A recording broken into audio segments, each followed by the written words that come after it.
Fala galera, sejam bem-vindos ao canal Os Mestres do Universo, eu sou o Danilo e hoje nós vamos falar sobre Guerra Civil.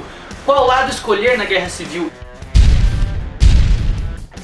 Quem está certo na Guerra Civil da Marvel? É sobre isso que a gente vai falar hoje. Guerra Civil é uma HQ lançada em 2006 e ela marcou demais a Marvel por diversos aspectos. Primeiro que na época foi lançado os 7 volumes, que é aquele encadernado que tem as principais histórias. Porém, todas as outras histórias da Marvel na época, todos os outros personagens estavam linkados à Guerra Civil. Tinha algum tipo de história que acrescentava a história principal de Guerra Civil em todas as outras revistas que estavam sendo lançadas.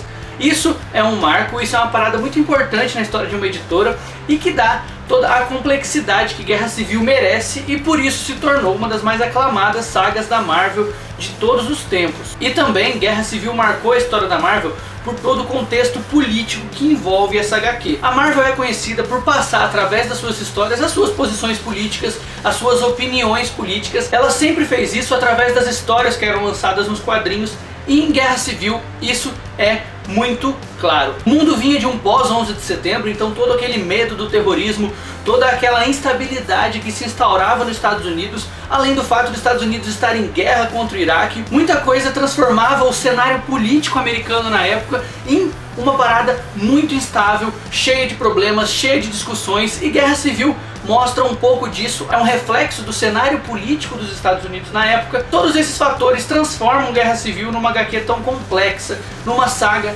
tão complexa. E esse é o primeiro ponto que faz com que a gente compare a HQ ao filme. O filme não tem esse contexto político. Nós estamos em outra época, são 10 anos desde que a HQ foi lançada, então é a primeira diferença, e é uma diferença muito grande na questão ideológica, essa diferença entre filme e HQ que começa a ser expressa a partir desse cenário político da época que está inserido em Guerra Civil.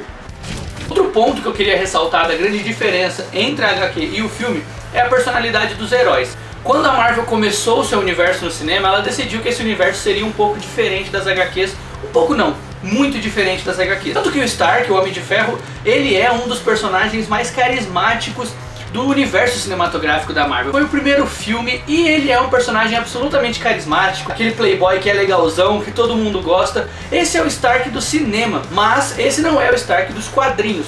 Nos quadrinhos, o Homem de Ferro, você já deve ter escutado isso, mas nos quadrinhos o Homem de Ferro é um baita de um babaca, sabe? Ele é um bêbado que só pensa em mulheres, que faz a sua função de herói muito bem feita, acaba liderando os Vingadores, porém é sim um personagem de certa forma até um pouco deplorável. Esse universo antigo da Marvel, deixando isso bem claro, que nos últimos anos a Marvel vem tentando aproximar o universo dos quadrinhos do universo do cinema, e isso faz o Tony Stark dos quadrinhos de hoje ser muito parecido com o do cinema, mas o Tony Stark de antigamente, em 2006, na saga da Guerra Civil ainda era assim, é um Stark totalmente diferente desse dos cinemas. E até o próprio Capitão América, que também, de certa forma, eu pelo menos vejo muita diferença entre o Capitão América lá dos quadrinhos e o Capitão América desse universo da Marvel. Pra mim é uma diferença muito grande. O Capitão América é um dos meus personagens favoritos da Marvel, talvez seja o meu personagem favorito da Marvel, um dos meus personagens favoritos em todas as histórias em quadrinhos.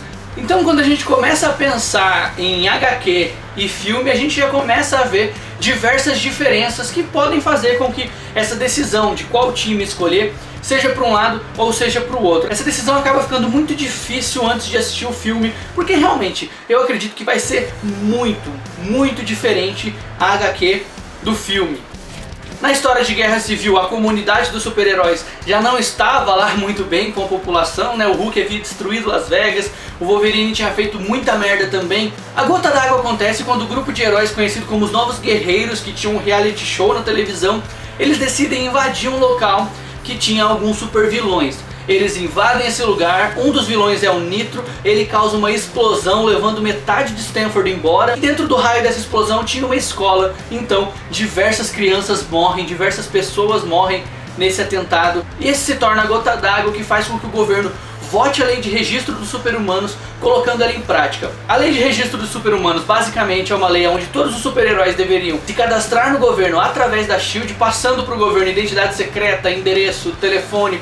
Todos os dados desses super-heróis estariam nas mãos do governo, o governo teria controle sobre isso e também o governo iria treinar esses super-heróis para que esses super-heróis pudessem exercer a função de vigilante, exercer as funções dele dentro da sociedade de uma forma regulamentada. O Homem de Ferro decide ficar a favor do governo, decide ficar a favor da lei de registro dos super-humanos, e ele acaba levando um grupo dos heróis que acaba apoiando também o governo, apoiando a lei de registro de super-humanos. O Capitão América é totalmente contra isso, porque segundo ele, esses dados estariam nas mãos de um governo e também da própria SHIELD que é corrupta, então esses dados poderiam cair nas mãos de qualquer supervilão a qualquer momento, e isso seria muito perigoso para esses super-heróis. Colocaria em perigo tanto a família quanto o super-herói em si. O Capitão América é totalmente contra isso, ele é a favor da liberdade dos super-heróis, ele é a favor que os super-heróis possam continuar exercendo a sua função e resguardando a sua identidade secreta para a própria segurança deles. E nesse momento nós temos estabelecida a guerra civil desses heróis que são a favor do registro de super-humanos e dos heróis que são contra o registro de super-humanos. O Tony Stark, que fica ao lado do governo, tem ao dispor dele toda a tecnologia do governo, da SHIELD, que é dele mesmo, né, e dos super-heróis que ficam ao lado dele, porque até o Senhor Fantástico fica ao lado dele, o Hank Pym, que é o Jaqueta Amarela nessa saga, também fica do lado do Homem de Ferro, então você tem ali os maiores gênios da Marvel de um lado e do lado do Capitão América os guerreiros propriamente ditos. A partir de agora eu vou dar alguns spoilers da HQ. Se você não leu a HQ, eu vou deixar aqui na tela o tempo que você pode pular para que você não pegue esses spoilers, então você pode ir até lá e continuar vendo o vídeo sem os spoilers. Com a Guerra Civil estabelecida, o Tony Stark e o Senhor Fantástico criam uma prisão na Zona Negativa, que era para os heróis que não aceitassem a lei de registro de super-humanos. Eles seriam presos na Zona Negativa nessa prisão e acaba criando todo um conflito. Tem uma cena do Capitão América fugindo da SHIELD que é foda pra caralho. Tomara que essa cena tenha no filme. Eu até me lembrei bastante dessa cena quando eu assisti o Capitão América 2. Tem aquela cena que ele tá fugindo da SHIELD, que é um pouco parecida, mas essa da Guerra Civil é mais emblemática. A SHIELD começa a ir atrás com aparatos de guerra para prender esses super-heróis, e é aí que começa principalmente a parte de você analisar os ideais de cada um deles. No meu ponto de vista, sim, a lei de registro dos super-humanos ela é super coerente, ela é super interessante para a sociedade. Esses heróis, eles exercem a função deles, um bem grandioso para a sociedade, porém, quantas vezes nós já vimos pessoas morrerem, pessoas passarem por problemas gigantescos pelas ações desses heróis? Então eu acredito sim que a lei de registro é algo extremamente válido, extremamente coerente. E até a questão que o Capitão fala sobre a identidade secreta, e aí eu vou até a segunda temporada de Demolidor, o Justiceiro diz pro Demolidor: os soldados não usam máscara, nós não temos esse benefício. E realmente, cara, a maior parte das pessoas que exercem uma função de proteção à sociedade não tem o benefício da identidade secreta.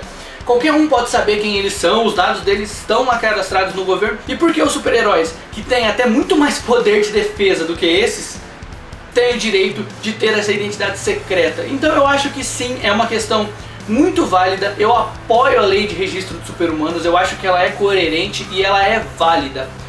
Eu entendo o lado do Capitão América, porque ele está defendendo ali os amigos dele, os heróis que estão ao lado dele. E é muito interessante você pensar que a Marvel coloca o Capitão América como o cara que vai contra o governo. É uma forma de deixar claro que esse Capitão América não é o capitão do governo, não é o capitão que trabalha, que está em função do governo. Não, ele é o capitão dos ideais americanos.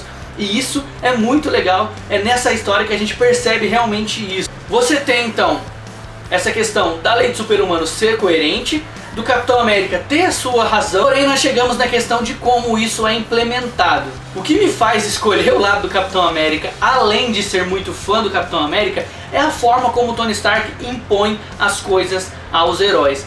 Nós temos cenas emblemáticas em Guerra Civil, por exemplo, na primeira batalha realmente entre os dois lados. O Tony Stark cria um clone do Thor, o Thor estava morto, ele havia morrido em Ragnarok, e o Tony Stark cria um clone do Thor, acaba matando o Golias em uma cena muito triste da história. E aí a gente começa a ver como que isso está sendo imposto a esses heróis, e até a hora que algum desses super-heróis que estavam ao lado do Homem de Ferro começam a enxergar o quanto tudo isso estava errado. Toda essa imposição e violência do Homem de Ferro me faz sim escolher o lado do Capitão América na Guerra Civil. Um dos personagens importantíssimos na Guerra Civil, Homem-Aranha, começa ao lado do Homem de Ferro, revelando a sua identidade secreta para toda a população no meio de uma coletiva de imprensa. Ele apoia o Homem de Ferro em todos os aspectos, até porque no decorrer da história, um pouquinho antes da Guerra Civil, o Homem de Ferro tinha se tornado meio que um amigo, cuidador dali do Homem-Aranha, tinha feito aquela roupa tecnológica para ele, tinha inserido ele nos Vingadores. Então o Homem-Aranha tem essa relação um pouco mais próxima com o Homem de Ferro. Até que quando o Homem-Aranha decide questionar os métodos, questionar o que está acontecendo, ele toma uma surra do esquadrão de super vilões. Sim, o esquadrão de vilões que a S.H.I.E.L.D. decide criar para ir atrás dos super-heróis. Ele quase morre e ele é salvo pelo Justiceiro, e é quando ele muda de lado. Ele vai pro lado do Capitão América, ele passa a apoiar o lado da resistência, vamos dizer assim, passa a apoiar o lado do Capitão América, e por isso a participação dele é tão importante em Guerra Civil, nessa construção de um personagem que começa de um lado e vai pro outro. Uma outra personagem que tem uma participação importantíssima é a Mulher Invisível, que também começa ao lado do Homem de Ferro. Após essa briga onde o Golias é morto, ela começa a questionar, porque nessa briga ela protege o lado do Capitão América, e ela começa a enxergar uma certa obsessão, tanto no Senhor Fantástico, o marido dela, quanto no Tony Stark. Ela começa a enxergar uma certa obsessão que faz com que ela não apoie mais o lado dessas pessoas. Então a gente tem aqui dois heróis que mudam de lado ao ver toda essa imposição que é feita pelo lado do Tony Stark. Isso me faz sim escolher o lado do Capitão América. Eu sou do lado do Capitão América, eu escolho o lado do Capitão América na HQ. E aí a gente chega a um ponto chave. No filme a gente tem a clara impressão, pelo menos pelos trailers, que não vai ser a mesma coisa, cara. Que vai ser muito rasa a questão do registro, porque no cinematográfico da Marvel você não tem tanta questão da identidade secreta, então isso não vai entrar em pauta. A gente percebe que o filme não vai ter o contexto político, não vai ter esse contexto ideológico tão forte, não vai ter o contexto de personagens tão forte. Eu não acredito que a participação do Homem-Aranha vai ser tão grande. Isso faz com que a batalha no filme fique um pouco vaga e um pouco rasa, pelo menos na minha opinião, do que eu entendi dos trailers até agora. E aí a gente chega em dois pontos que eu queria marcar com vocês sobre o filme. Primeiro, a questão do Bucky. Eu acho que se for tão focado no Bucky quanto os trailers estão passando, não vai ter como apoiar o lado do Capitão América, sabe? Se ele estiver causando uma guerra entre os heróis para defender o Bucky, eu não acho que seja uma coisa correta. You just started a war.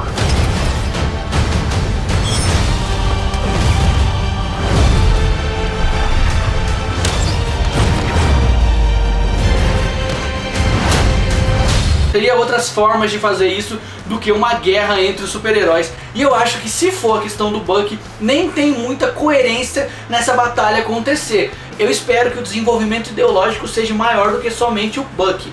É claro, a gente sabe que vai ter a questão do acordo de Sokovia lá e tudo mais, que já passou nos trailers, mas como eu disse, eu acho que isso vai ser muito raso.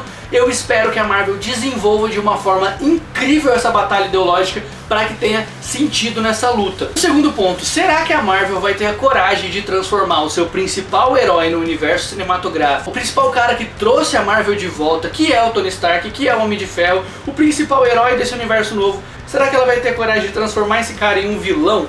Eu acho muito difícil que a Marvel faça isso, pelo menos pelos trailers, que podem estar nos manipulando. Sim, eu sei que pode, mas pelo menos pelos trailers me parece que o Tony Stark vai ficar com esse ponto, o cara um pouco mais coerente, que tá tentando não causar a guerra. Então eu acho que ele vai ser o coitadinho da história, e eu acho que vai ser muito difícil realmente a gente ficar do lado do Capitão no filme. Todo o peso da HQ que não vai ter no filme, isso faz com que eu só consiga decidir o meu lado realmente quando eu sair do cinema depois de ter assistido Guerra Civil. Porém, tem uma outra questão. Cara, qual é o seu lado? É o lado do seu herói favorito. Esse é o meu voto. Quem é o seu herói favorito? É o Homem de Ferro? É o Capitão América? Então esse é o seu lado na Guerra Civil. É isso que eu pelo menos enxergo. O meu lado na Guerra Civil dos quadrinhos é o Capitão América. O meu lado na Guerra Civil nos cinemas eu vou entender primeiro o filme, mas provavelmente eu vou ficar do lado do Capitão por ser o meu personagem favorito. E é isso que deve pesar pra você também. No final, o que importa é qual é o seu personagem favorito, ou quem são os seus personagens favoritos. Eu espero que, apesar de não ter o peso da HQ, o filme consiga desenvolver uma excelente história, e eu confio na Marvel pra isso. E também espero que o Homem-Aranha mude de lado pra gente ter esse gostinho de falar, oh, olha a HQ aí. Pelo menos essa questão ser muito parecida com a HQ. Hey everyone. Quanto a ter só 5 de um lado e 5 do outro, fazer o que? É o universo da Marvel nos cinemas, não teria como fazer uma guerra civil com menos quadrinhos, é quase impossível. E eu até prefiro que a Infinity War tenha muito mais heróis do que a Guerra Civil. Eu acho que vai ser muito mais coerente a Infinity War depois de Guerra Civil. Esse foi o vídeo de hoje. Se você gostou, deixe o seu like, se inscreva no canal se não for inscrito. Comente aqui embaixo qual é o seu lado na Guerra Civil e por que você escolheu esse lado na Guerra Civil. Não se esqueça de seguir o canal Os Mestres do Universo lá nas redes sociais. Um abraço e tchau!